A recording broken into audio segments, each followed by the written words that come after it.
Hej hej med jer alle sammen derude. Et lille tip, hvis det er, at du sådan er øm i ballerne og også kan mærke, at det sådan trækker ned i dine ben. Og hvis du føler, at du er lidt stiv i lænden, så kan du bruge en tennisbold. Jeg har været hjemme og fix og købe den her flotte en. De er almindelige, og så de her flotte nogle med dyreprinsen.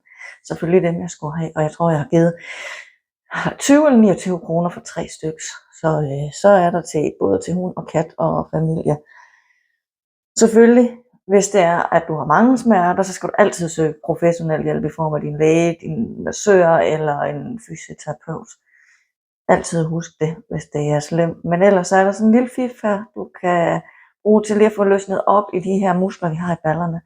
Vi har sådan 3 muskler. Vi har gluteus maximus, som er den store, der sidder her ned over ballen, går ned i låret. Det er sådan den store muskel om i ballen, og så har vi gluteus minimus, og den sidste kan jeg ikke huske, hvad den hedder. Men vi har de her 3, hvor vi har den store, der går ned her, og så har vi sådan en lille en, der ligger lige heroppe i kanten af vores hofteben heroppe. Hofteskål hedder det. Og ischias sidder også herinde bagved i ballen, og ischias, den har vi alle sammen stiftet bekendtskab, går jeg ud fra. Altså den går jo sådan set hele vejen ned i benet og ender hernede ved hælen, og det er derfor, den bøvler så meget. Altså det er vores længste nerve, vi har i kroppen.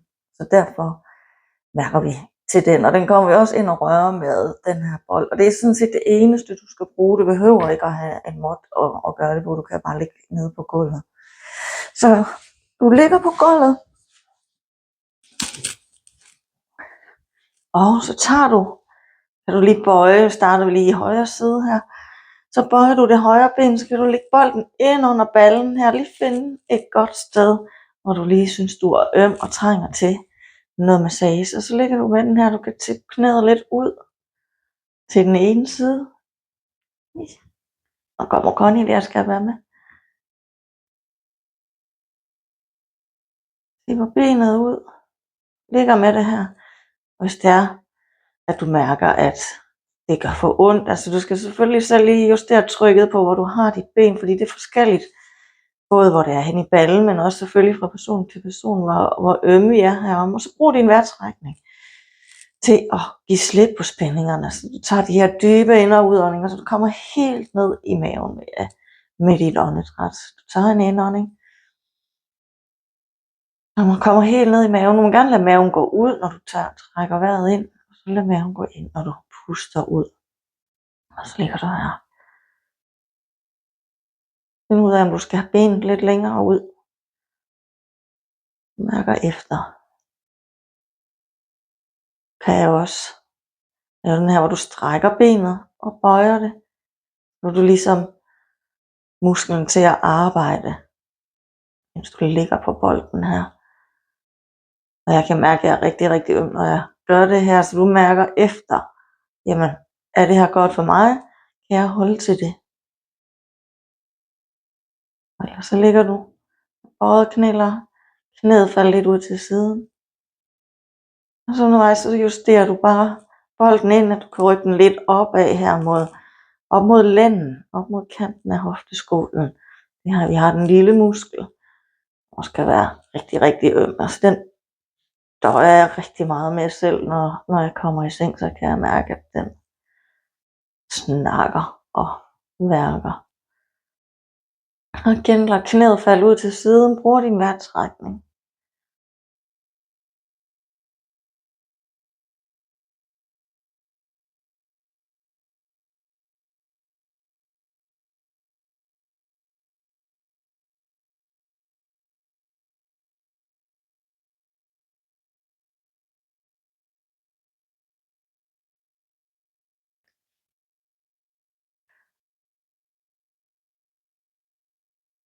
Og juster igen, og hvis du kommer herud, går du ud på siden af ballen her, det her ischias ligger inde bagved, og gluteus maximus, den er herude, så kom ud her på siden af ballen, find et godt punkt, og du vil næsten kunne mærke, altså når du får ramt din ischias, Så kan du nærmest mærke, at det trækker hele vejen ned igennem dit ben. Og igen, husk at mærke efter, hvor langt kan du vippe dit ben ud til siden. Hvor stort skal trykket være? Og hvor du er løsnet op i de her muskler i ballen.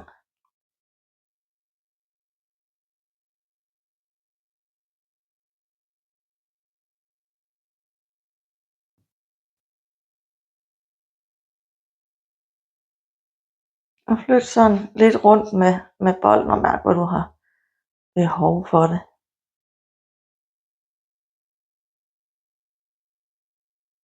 Og du kan sådan set lave de her, lige gøre det hver dag, lige bruge sådan 5-7 minutter hver dag på at lige ligge med den her, få løsnet op.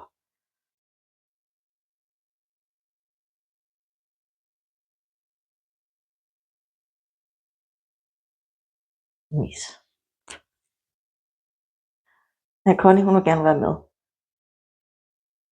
Og så gør du det selvfølgelig i begge sider. Nu viser jeg bare lige her i højre side. Du gør det selvfølgelig i begge sider.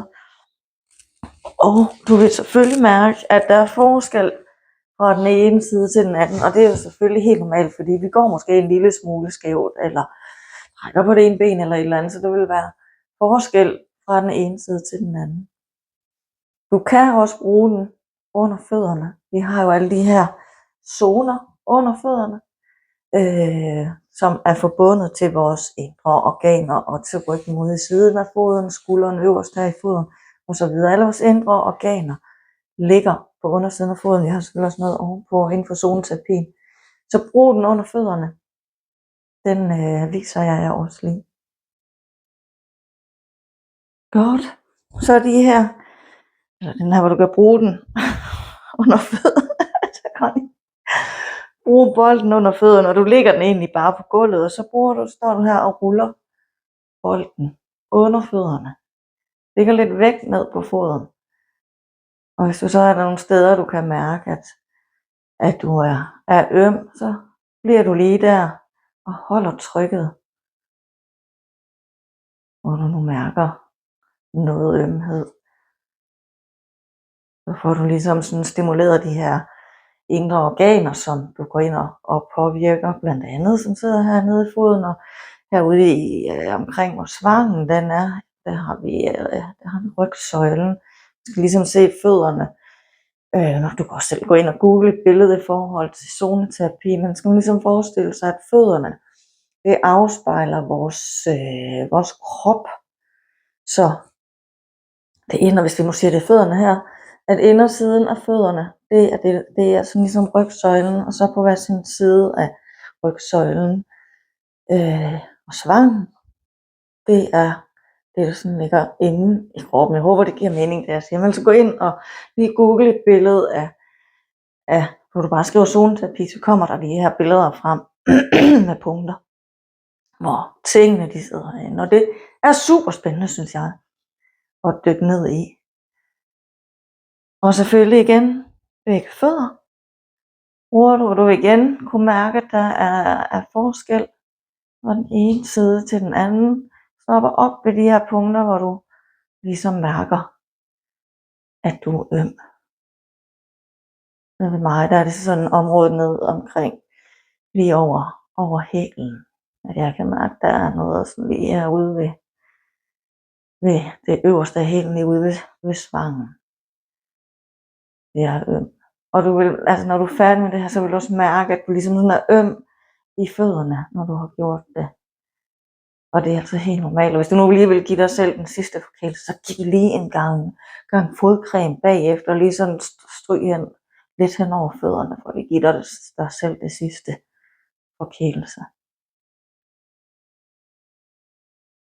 Og det var sådan set lige det lille tip, jeg havde til jer for den her gang. Jeg glæder mig til at se jer alle sammen derude. Hej hej!